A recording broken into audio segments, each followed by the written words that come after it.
it's me, Jack Cieslak, and this is Radical Transparency, the Sisensers podcast, where we talk about the latest and greatest in analytics, BI, and data, so you don't have to, though you can if you want. I'm joined here today by Kristina, Karcic, and Paulina, Cortes from the Sisensers HR department, and they're going to introduce themselves and tell us a little bit about what they do here, and then we're going to get right into some questions. How's that sound? All right, I'm getting a thumbs up over here. Great. Hi, I'm Kristina. I head up HR for the U.S. here at Sisensers. I come with a very diverse background. Had the opportunity to really focus on many disciplines within HR. And honestly, analytics is always at the heart of everything. So really excited to start talking about this. Hi, my name is Paulina. I am the People Operations Lead here at Sisensers. I'm responsible for managing all of our HR systems. Those systems range anywhere from compensation and benefits to recruitment to employee engagement. These systems house a lot of data, and that data helps us here at Sisensers track KPIs and essentially drive our business decisions. Hey, all right. Well, it's really great to be sitting down here and chatting with you both. Let's just jump into these questions. How's that sound? Good? Everybody's on board? Good. Awesome. So right off the bat, what kind of data are HR teams using today? Like, what are the important metrics that you look for, and where does that data come from? Like, I know we've got all those recruiting platforms and LinkedIn and stuff. Walk us through it. Walk our listeners through it. They're not reading, they're listening. So specifically for recruitment, like you mentioned, yes, we do use LinkedIn. We also use Comeet, which is our ATS, our applicant tracking system. Mm-hmm. And then there's a lot more metrics that go into the recruitment. So we're looking at time to hire, we're looking at offer rejections, we're looking at sourcing and what's costing our company for those sources, if that makes sense. Right, like when you put out advertising or something to try to Exactly. get a new recruit, Yeah, that's how much it costs. Exactly. Or if we're using an agency because it's a specific type of hire that might be a little bit difficult, we need to get somebody on that, it's going to be a cost. So that's something that we definitely want to be able to track. Awesome. Moving on here. So the system, so you are analyzing these different bits of HR information. So what are they, and like why do they matter? Why are we talking about this right now? What's the big deal about HR analytics? So there's two parts to that question, right? What are they? We want to look at growth. We want to look at attrition. We're looking at sales performance. We're a sales organization, right? And utilizing Salesforce for that. So that's another system we use. Gotcha. We're looking at diversity, our ethnicity, our gender, ensuring that our practices are attracting a diverse talent pool, but in addition, are we retaining? So that's another key piece. Employee engagement, and we do this through Culture Amp. Leadership engagement, Culture Amp, that's a huge part. You know, how are our leaders performing, ensuring that we're measuring that as well. In addition, when they leave our organization, why are they leaving? You know, making sure that we keep a really tight pulse on the organization so that, hey, things go wrong, and when they do go wrong, we can quickly jump in and hopefully address. Then there's also onboarding. How did the onboarding process go? How are we as HR performing, right? And making sure that that's reflected. The second part of your question, we use people analytics to monitor our performance, people, and more importantly, use to provide insight into organizational performance and engagement. I really feel when used, the data can be very powerful and critical, especially for larger organizations where it's really hard to have that true person on the ground understanding what's going on within your foundation. It provides an area of opportunity to be able to keep a pulse on the organization while scaling. So that's really huge, especially for startups, right? Recruitment, for example, ensuring you're hiring in the right mix at the right time with the right skill set. Mix includes everything from gender, ethnicity, generational. We forget that people from different generations bring a different thought process, right? So that's just as critical as the others. Skill setting and sourcing, employee, and when we talk about sourcing, adding to what Paulina said, you know, ensuring that we have the right mix of referrals, agencies, direct hires. So monitoring that cost and ensuring that the mix is correct, because too much of anything is never good. Well, yeah, if you're spending too much money putting out all these ads and then you're not really getting people from that channel, or you're spending a lot of time and money on recruiters and they're not returning what you need, then you can figure out, we're putting too many resources in this direction. It's so true. And you know what people often don't think about is employee referrals. Oh, totally. They're so key. Yeah. But too much of it you can actually have a negative consequence because you're selecting one type of person and their network. So those are sometimes things that we don't think about, but making sure everything in moderation and ensuring the balance is right and you're retaining them. Yeah. You know, you want to work with your friends and all, but yeah, you can't have it be everybody here is Steve's friend. It's all just this one guy is the center of a massive hiring network. Let's go back to Culture Amp real quick, because that's really interesting, because you were saying about sort of like how we're doing as an organization. And culture is one of those like sort of hard to measure kind of things, right? I don't really believe that. Okay. And I think if it's done effectively, like for example with Culture Amp, there's a couple of things. Number one, you do your employee survey more than once a year, so we do it semi-annual. Number two, which is critical, you actually report on the results and you take action. Cool. So there has to be a real clear action plan. As a result, we have 95%, right, Paulina? 95% of our employees participate in these surveys. That is, and I can say I've done this a long time, and I've done this in different organizations. That's the highest percentage. But you have to create action items. People have to understand that they're going to be spending this time, but they're going to be receiving something, right? Yeah. And that their voice is being heard. And that's really how you measure the culture. And totally. With the right questions, everything can be measured. Well, that could be on the Sisens banner when you walk in here. That's really true, though. People need to feel like their action of filling out this survey isn't just going into a void or into like a hollow report. It's like, hey, look what we did. And like, no, then, what's the result of that? What are we doing as an organization that's meeting these people's needs, you know? We're here we're recording from the meditation room. Oh, what do people need? People need a place to decompress and relax and record podcasts. Like, what can we as an organization do to help people with that? That's cool. So, all right. So, this is kind of a really leading question. Is this a new trend, or has this been going on for a while? This is definitely not a new trend. But I do think for our particular industry, that being HR people, it's picking up steam, and people are really seeing the value in it. I think previously you could go by, like, say, for example, being an HR business partner, you could go without knowing your data and knowing your numbers.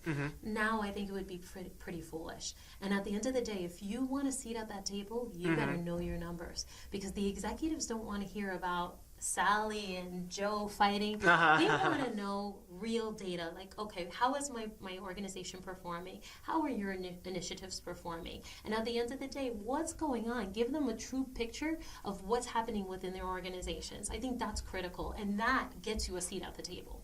That's really cool. Yeah, I think something. You know, we know we live in a world of data. Everything is being measured today. We're never going to... That genie's out of the bottle. That's never going to go the other way. And so in in any organization, but especially as organizations scale and they get larger, you know, the C-suite knows that this information exists. And they're relying on not just the sales team to produce, how much revenue did you bring in? That's a number everybody can point to and say, like, well, revenue is going up. That's good. And then HR needs to also have something to talk about that is connected to numbers that's going to indicate, you know, how important what you do is, and it's because it is important. Absolutely. Yeah. And like you said, if you don't mind me continuing. I wish you would. As you said, I mean, it's really, we have such a key role to play where we really can provide real information that's critical. And then, honestly, you can absolutely tie it back to the ROI. And that's what's most important, right? Yeah, well, you know, if you want to keep the business running, absolutely, yes. I mean, you know, we talk about, like, you know, friendship and personal fulfillment. Yes, you know, money, at the end of the day, does keep the lights on. Let us continue keeping the lights on here with this podcast.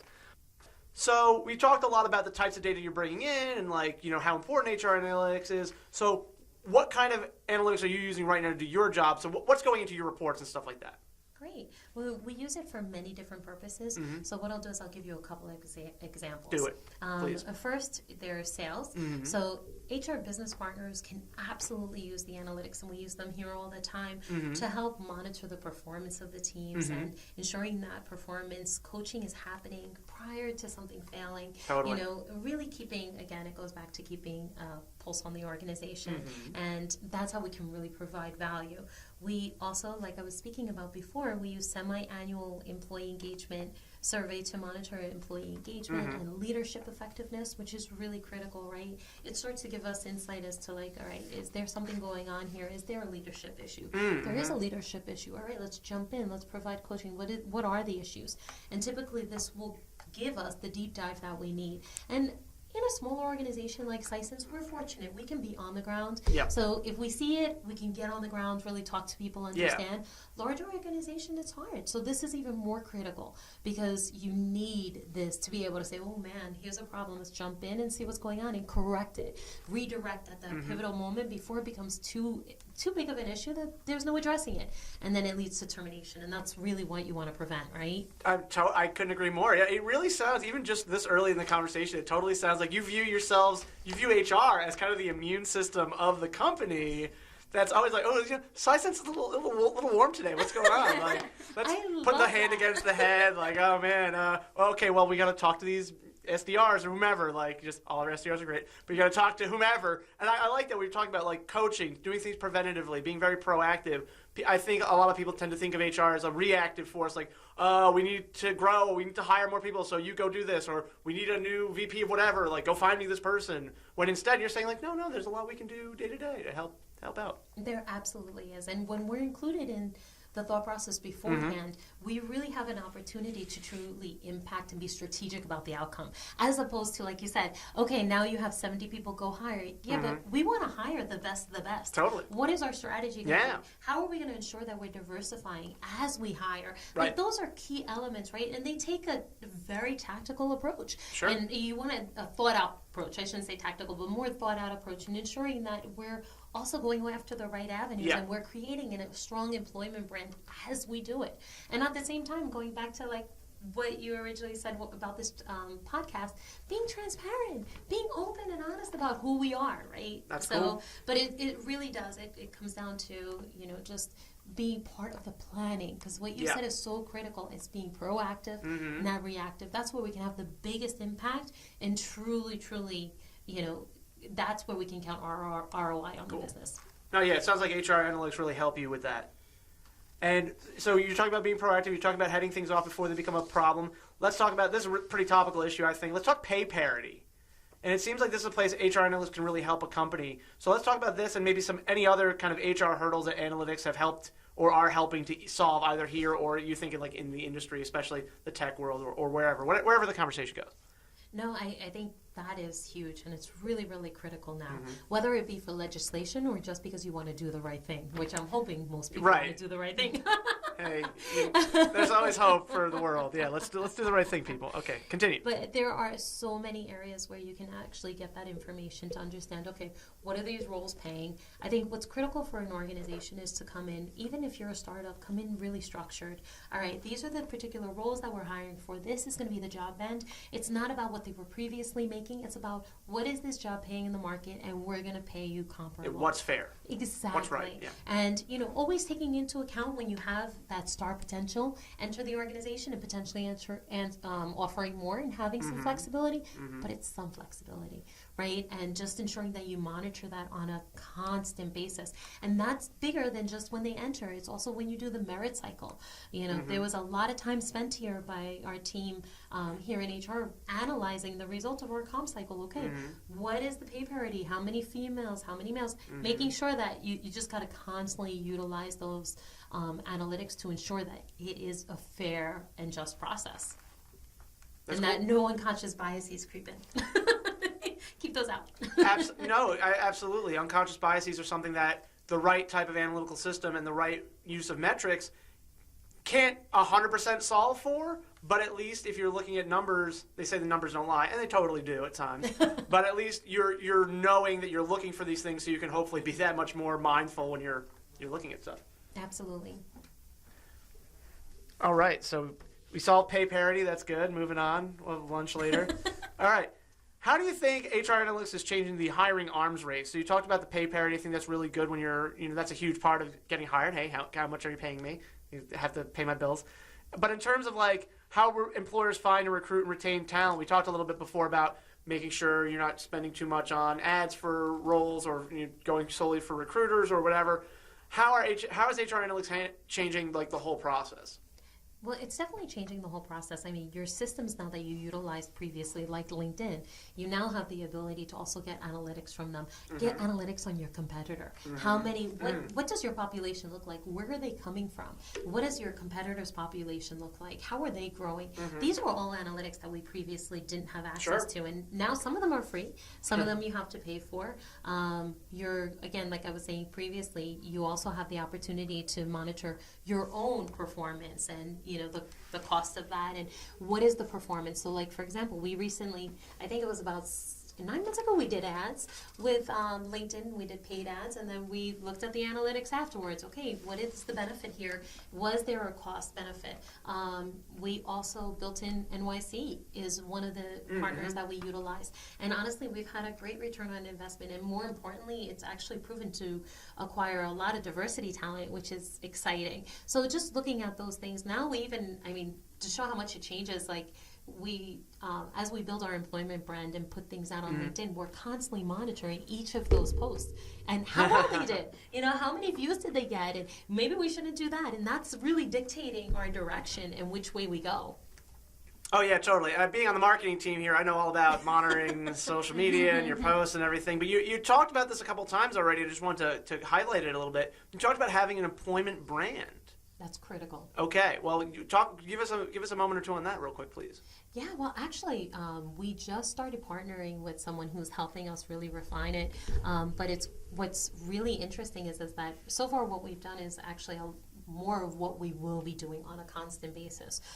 Our focus in the past year has really just been to do an outreach, put who we are out there. It's a very genuine approach, but the team has been really, really mindful of trying to get some type of content out there that's relevant, that's of interest, at least a couple of times a month. And some of the people on the team have written things, shared insight. A lot of the pictures, oftentimes they're goofy, but that's who we are. It's representative, right? And it really has helped us. And now this year we're really taking it to the next level with our partnership. So there's more to come.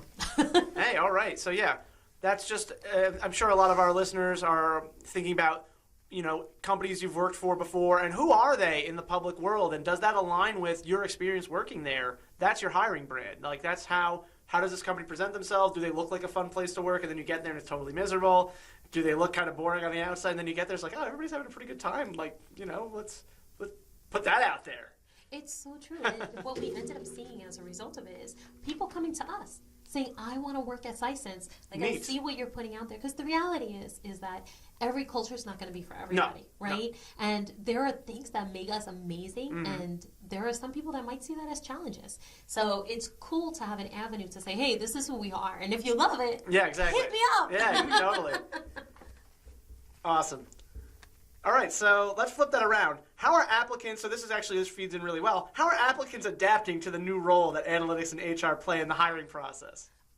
Oh, they are ridiculously smart. I love it. They're learning. They are. It's all about It's like Jurassic Park where the dinosaurs are getting too smart. It's so true. At the end of the day, if you're going to sit there and just sit behind your desk and apply, it's not going to get you where you want to be. Agreed. You have to research the company. Like you said, it goes back to understanding what they're about and is that a match for me? Secondarily, reaching out to people that are there, putting your application through, and then reaching out to the appropriate people, whether it be trying to figure out who the hiring manager is, who the recruiter, the head of HR. Get your name out there. That's how you move to the top of the list. And so many of them are so smart utilizing that. Totally. So it's a real combination of analytics and data, but then also that human connection, where it's like, okay, I'm gonna analyze this company and figure out, okay, this is the head of HR, or try to find okay, this is their naming convention for their email, so it's probably like first initial, last name. I'll just send a couple emails, just see if any of them come back. Oh, it hit, great. Well, and you know what? It's so funny. If you go to meetups, majority of the time, anybody will tell you if you reach out to someone genuinely on LinkedIn, they're going to reply back, and they're going to try to help you out. Totally. When you make that connection one human to another, people, they know it's a giant social network. They know it's a numbers game, but at the same time, if you make the right connection with the right person, they'll feel something. Absolutely. Totally. So we talked a lot before about the HR team being the immune system of the company. Let's talk more about being proactive and sort of talking about where HR analytics fit in with an employee's career path. So what tells you it's time to promote somebody, or where do these come into the whole larger process of a person's career? So there here at Sisensers, there are a couple of things that we utilize. We do have an employee feedback process that happens semi-annually, and that's where we really collect, what's going well, what are the areas of opportunity for employee, what are they looking for. There are some questions there that allow us to understand from the employee's perspective where they currently stand, and Paulina can absolutely speak more to that. It's pretty cool, right? I'll hand it over to you, like how it actually maps out where they are in the sense of, are they engaged, are they disengaged? Yeah, so just to go a little bit over that. So it's what we call it here at Sisensers, it's called Talk Growth. Yes. So we do that semi-annually. Wait, hold on. Just tell our listeners what Talk Growth is. Because I think as a writer and a person who's like all about words and stuff, I think Talk Growth is really cool. So go on. So Talk Growth is basically just having that opportunity to sit and talk with your manager. It's very informal. You have a list of questions asking you, how you're feeling, what you thought your goals were, what goals you thought that you met, what are your areas of strengths, your weaknesses, just very simple questions. Yeah. And where do you think you're going? Exactly. And then where do you see yourself? What do you think your career path is here? What would you like to see of yourself? And then on the flip side, it's basically the same questions for the managers. Yeah. So once you're filling that out, your managers are also going to be filling out the same questions, what they think that you really improved on from the last 6 months that you spoke, where they see your career development, and then when you're actually going and having that meeting together, bringing that information with you and seeing where you aligned, where are you not aligned, and how can you get aligned if you're not. Totally. So yeah, that's Talk Growth here at Sisensers. Yeah, awesome. So, and then you were going to tie that in with analytics and metrics and stuff. Yes. So that's the human side, Yeah. and then there's the number side. So we do use a system for this, and it's called Bamboo HR. And what they do is there are two engagement questions that the employee answers and two engagement questions that the manager answers. And it basically puts you on a plot, and it says whether this person is engaged, whether they're not engaged, and whether their manager thinks they're a rock star, or they're achieving, or they're kind of just checked out. So it's just a really good way to see where all of our people lie on this plot. Do you want to add that we basically would look at the results to understand like who might be at risk? Yes. Yes. So tell us about that. Tell us about people who might be at risk, or what these metrics tell us. So yeah, the metrics definitely do tell you. There's also a plot that says if this person is at risk because they're disengaged and they're just not achieving anymore. And then that's definitely a conversation that our HR business partner is going to have with that manager and with the employee to figure out at the end of the day, what's going on here. Yeah. So it is a way of being more. And from a growth perspective, it also gives us an indication if somebody is a high potential employee and now they're disengaged. Okay, what's going on here? And dig a little deeper. And sometimes it's because they're ready for that next opportunity and they're not getting the perspective from their manager. Where are they going? So it gives us an area to say, oh, let's not lose them. Let's jump in and figure out, are they ready for the next opportunity? And if they are, great. Let's get that for them. Yeah, totally. There are a number of reasons people check out at work, as anybody who's had a job will tell you. But yeah, I like that what you're saying. Could be a positive reason why somebody is not as happy as they might be, because they're looking for the next challenge, or maybe they came in really gunning for whatever, going up to the next level in their career or whatever, and then for whatever they sort of fell by the wayside, and then like, oh right, we can pick that up and then get this person engaged again, and you got a high performer again. Exactly. Yeah. And then another way we also monitor the performance and ensure growth potential is with our SDR, BDRs, as well as sales. The backbone of the sales force. Yes. Yeah. So we'll focus on SDR and BDRs. We have a solid career progression plan in place. And then what we do is we actually analyze their numbers on a quarterly basis to understand where they are in the progression, continuously have conversations with sales to ensure that there are positions ready for them when they're ready. And then being proactive, like you were saying before. Yes, be proactive. And then also move people based on performance, not time and seat, because that's how you drive a high performance environment, and you promote the best of the best without losing them. Well, and it also, I think, gives a lot more flexibility for who you hire when you could have somebody who is at a different position in a different company comes in, really blows it away as an SDR or BDR, and then is an AE, assuming you have space for them, et cetera, in a more timely manner that fits their career path, as opposed to somebody right out of college. You have to nurture them along a little bit. They might be in that position for a little bit longer before they eventually get to the same place. That's exactly it. Yeah. And honestly, I have to say that we didn't figure this out from the beginning. we learned through, again, data. Yeah. Our exit interviews, we were losing people at 12 months, Uh-huh. and they were going to be an AE somewhere else. And we said, all right, something's wrong with our process. Right. What are we doing losing wrong? High potentials. Yeah. We got to stop this. Stop the madness. And thank God we work with some amazing executives here that we could all come together and say, all right, let's reconfigure this because it's no longer relevant, and we want to keep high potentials. Totally. Well, and I think I said this before we started recording. I wasn't going to toot the Sisense horn too much since this is all Sisense episode here. But yeah, that's something I found pretty refreshing about this place is that everybody's really upfront to admit when the process wasn't that great, and then we did some stuff to fix it. It's like Domino's did a commercial series a while ago where they're like, "Hey, our pizza wasn't that good, and we fixed it." Like Sisense, really, we eat our own pizza here, and we we're fixing it. Or we fixed it. It's real good now. Like, I love it. Domino's, I don't know. I haven't had a Domino's pizza. Haven't taken them up on it. All right, let's keep going. We talked a lot about making sure that diversity was where we wanted in the organization, and talked about intergenerational stuff. Let's sort of double back on that one last time. We're sort of coming to the end here. We got a few more questions left.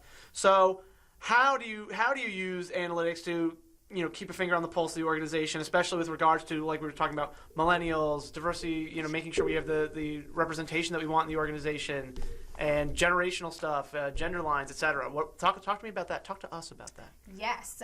So as we mentioned before, we also use a system called Culture Amp. Yes. And this is what we use to basically keep that pulse on our organization. So basically what we do is we have an employee engagement survey we send out, and then those are our pulse checks to see what's happening in the organization. We have different questions that are about the culture, the leadership, your management, how you feel specifically. Yes. Yeah. Do you feel appreciated? Exactly. And with that, Culture Amp does an amazing job of slicing and dicing all of this information because we're putting information from Bamboo into Culture Amp.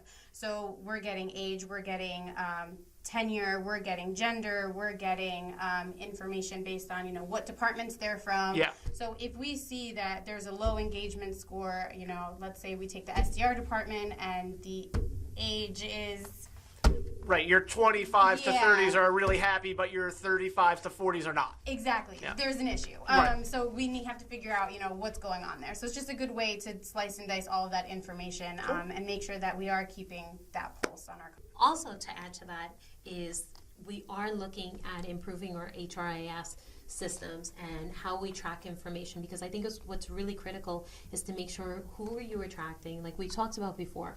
If you're attracting diverse talent, great. Are we retaining them?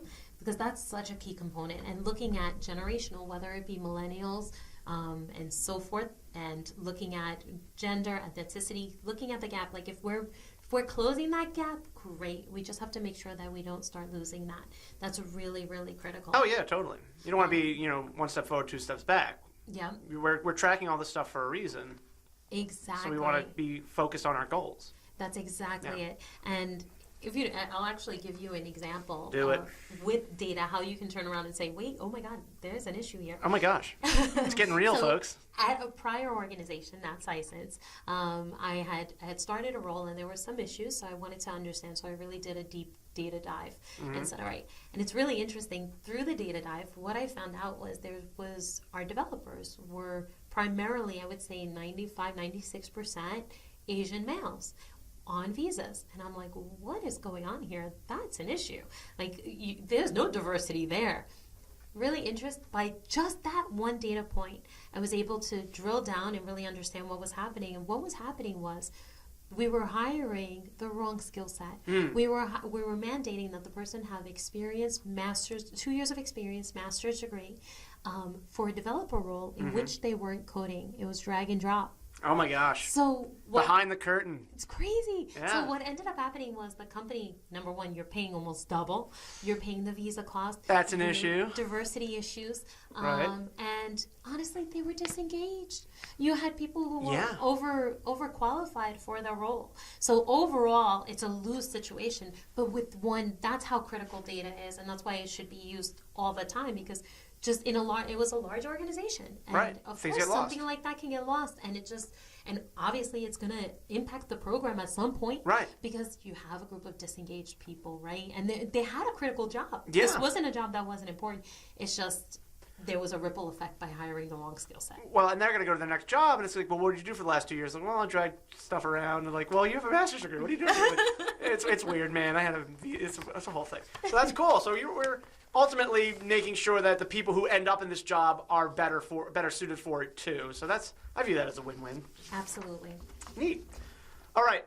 Best and worst things about this is lightning round. Best and worst things about HR analytics and the rise of data in the HR field. So from my perspective, I think it can be amazing, as I've stated so far. You made a strong case for it so far. But it can be a double-edged sword, because if you rely too heavily on it and you forget about the human touch, then forget about it. Because data, like you said, data can sometimes be your enemy. You know, Totally. You can manipulate data. Absolutely. So as long as you use it for what it's worth, and that's Yeah. to provide you with insights, and then you jump in and you solve for it, Right. you're good. Or you use it to monitor, or keep a pulse. Yes. For all the things we've been talking about, Yeah. to monitor performance and so forth, it can be fantastic. Just don't rely too heavy on it. Sure. And do not take the human element out of it. Yeah, don't miss the forest for the trees here is I think what I'm hearing. Paulina, best and worst about metrics and HR analytics in the age of data. Or what do you hate about it? You be real here. You're among friends. About it. I don't Wow. hate it. Okay. Paulina, I like numbers. Paulina coming out strong to say that HR analytics has just made her life totally better. I'm totally into it. That's I mean, cool. it's definitely different for me because it's not something that I ever used before. I came from a company that didn't rely on analytics whatsoever. It was everything was very archaic. Everything was very paper, and it was just Wow. We never used analytics. So coming to Sisens and it basically opened my eyes, because I was just like, wow, you can do a lot with data. And it was just something that I'd never been exposed to before. So I can't wait to see, where I can take it from here. Nita, I love that. That's great. That's a big win story. And then last question. This is you all paying it forward to your fellows in the world of HR professions. What is something that every HR professional should know about the way HR analytics is changing the field if they want to be a savvy professional and kind of make their career? You can't shy away from it. Sure. Embrace it. And it's so corny, and I said it before, but the reality is know your numbers. You have to know your numbers. You'll be respected for it, but I don't think there's any way around it. You're going to lose respect if you can't speak to it. I dig it. Strong words to end on. Paulina, last final thoughts? Your voice is valued here. I mean, I would say the same. I would say to embrace it. Yeah. There's a lot of things that you can do with analytics that you might not think that you can do with it, but definitely embrace it and have fun with it also, because there's a lot of things that like I said before, there's a lot of things that you can slice and dice information in different ways to find solutions or whatever you're looking for. Exactly. Yeah.